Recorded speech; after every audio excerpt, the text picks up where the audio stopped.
Jayashankar Bhupalpally rural మండలంలోని పలు గ్రామాల్లో బెల్ట్ షాపుల నిర్వాహకుల ఆగడాలు రోజురోజుకి పెరుగుతుంది. ప్రభుత్వ నిబంధనలు పట్టించుకోకుండా అనాధికారికంగా మద్యం విక్రయాలు నిర్వహిస్తూ అర్ధరాత్రి వరకు షాపులు తెరిచి ఉంచుతున్న ఘటనలు కనిపిస్తున్నాయి. దీంతో గ్రామాల్లో కిరాణా దుకాణాలు, ఇళ్ల పక్కన గుప్తగా బెల్ట్ షాపులు ఏర్పాటు చేసి మద్యం అమ్మకాలు సాగిస్తున్నారు.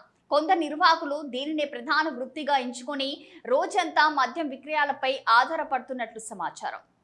భూపాలపల్లి జిల్లా వ్యాప్తంగా మండలాల్లో బెల్ట్ షాపులు ఇష్టారీతిగా పెరిగిపోవడంతో యువత మద్యం మత్తులో వాళ్ళు ఏం చేస్తున్నారో, ఎలా ప్రవర్తిస్తున్నారో ఈ మధ్యలో ఎక్కువ జరిగిపోతున్నాయి.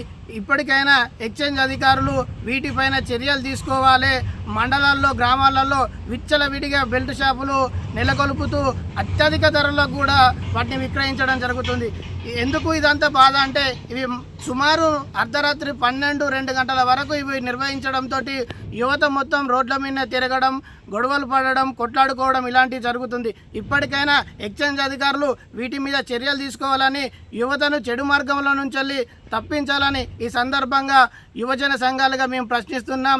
ఇక్కడ ఉన్న అధికారులు అయితేంది, ఎమ్మెల్యే అయితేంది, కలెక్టర్ అయితేంది వీటి మీద ప్రత్యేక చొరవ తీసుకోవాలి. లేని పక్షంలో వీళ్ళు మత్తుకు బానిసై ఇదే విధిగా పోకుండా గంజాయి కూడా సేవించుకుంటా అనేక మర్డర్లు జరిగిన సందర్భాలు జయశంకర్ భూపాలపల్లి జిల్లాలో ఉన్నాయి. ఇప్పటికైనా అధికారులు స్పందించాలి.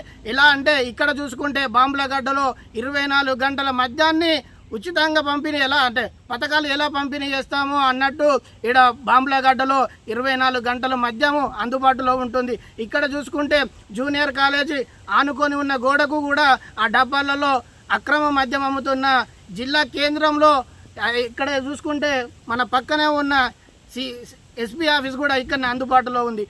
భూపాలపల్లి జిల్లా వ్యాప్తంగా బెల్ట్ షాపుల హవా నడుస్తుంది. ఈరోజు అర్ధరాత్రి అల్పరాత్రి లేకుండా 24 గంటలు మద్యం అమ్ముతున్నటువంటి జిల్లాగా మన భూపాలపల్లి జిల్లా ఏర్పడింది. దీనికి సంబంధించి ఎక్సైజ్ అధికారులు, పోలీస్ డిపార్ట్మెంటు చొరవ తీసుకొని మరి వాళ్ళతో సంబంధం పెట్టుకొని ఈరోజు యథావేచ్ఛగా గ్రామాలలో, పట్టణ కేంద్రాల్లో, హైవే రోడ్లపైన కూడా స్వచ్ఛందంగా ఈరోజు అమ్మకాలు జరగడం జరుగుతుంది. చాలామంది ప్రజలు ఈరోజు ఈ అర్ధరాత్రి మందు అమ్మకాల వల్ల అక్కడ న్యూసెన్స్, డిస్టర్బెన్స్ వల్ల ఇబ్బందులు ఎదుర్కొంటున్నారు. ముఖ్యంగా మహిళలు ఎన్నో రకాలకు సంబంధించినటువంటి ఫిర్యాదులు చేసినప్పటికీ కూడా ఇప్పటి వరకు ఇక్కడ ఉన్నటువంటి ఎక్సైజ్ అధికారులు కానీ, పోలీస్ డిపార్ట్మెంట్ కానీ ఈ బెల్ట్ షాపులు నియంత్రించలేదు. సిండికేట్ పైన చర్యలు తీసుకోలేదు. ఈరోజు సిండికేట్గా భూపాలపల్లి మద్యం షాపులన్నీ ఏర్పడి ఒక బెల్ట్ షాపుకు 30,000 నుండి 50,000 రూపాయలు డబ్బులు వసూలు చేసి మిమ్మల్ని ఎవరు పట్టుకోరు, మిమ్మల్ని ఎవరు ఇబ్బంది పెట్టరు, మీరు స్వచ్ఛందంగా మీరు బెల్ట్ షాప్ నడుపుకోండి, ఏ టైం అయినా నడుపుకోండి అని చెప్పేసి ఇక్కడ ఉన్నటువంటి సిండికేట్ యాజమాన్యమే మరి కాలనీలల్లో, అదేవిధంగా గ్రామాలలో తన సొంత వెహికల్లతోటి ఈరోజు మందును సరఫరా చేస్తున్నా కూడా ఇక్కడ ఉన్నటువంటి ఎక్సైజ్ అధికారులు